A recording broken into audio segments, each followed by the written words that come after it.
வருகின்ற 24ஆம் தேதி அன்று தொடங்கி ஒரு வாரத்துக்கு தமிழ்நாடு முழுக்க இருக்கிற முக்கிய நகரங்கள், பேரூர்கள், சிற்றூர்களில் 100க்கும் மேலாக தோழமை கட்சிகளையும் அழைத்து நல்ல அளவிற்கு இந்த வெற்றி விழாவை ஜாதி ஒழிப்பு, தீண்டாமை ஒழிப்பை வலியுறுத்தக்கூடிய கூட்டங்களாக நடத்துவது என்று திராவிடர் கழகம் முடிவு செய்திருக்கிறது.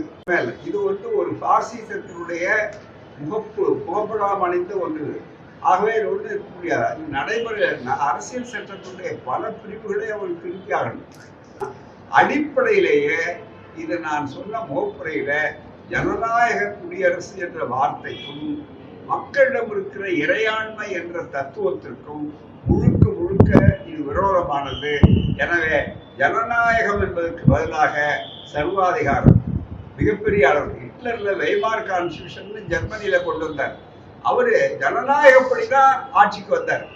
ஜனநாயகப்படியே அதை சர்வாதிகார ஆட்சியாக, தனிமனித ஆட்சியாக ஆக்கினார்.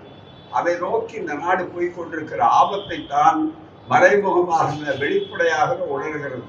அதுவும் இந்த அரசாங்கத்துக்கு மக்கள் கொடுத்த உணர்வு என்னன்னா, பிஜேபி அரசு ஒரு முழு மெஜாரிட்டி உள்ள அரசு அல்ல, மைனாரிட்டி அரசு தான். ஆனா கூட்டணியினுடைய தயவு, 2 கட்சியினுடைய தயவுனால அவர்களுக்கு இருக்கக்கூடிய ஒரு ஆட்சி. இந்த ஆட்சியிலேயே இந்த அளவுக்கு வருகிறார்கள் சொன்னா என்ன ஆகவேதான் சும்மா கை தூக்குற அளவுக்கு அவர்கள் வருகிறார்கள். எதிர்கட்சியை மறப்பதில்லை.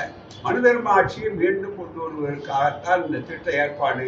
இது வன்மையாக கண்டிக்க வேண்டும். ஜனநாயகத்தை நம்பிக்கொள்ளவர்கள் யாராக இருந்தாலும் இதை கண்டிக்க வேண்டும். இதில் ஒன்று திரள வேண்டும்.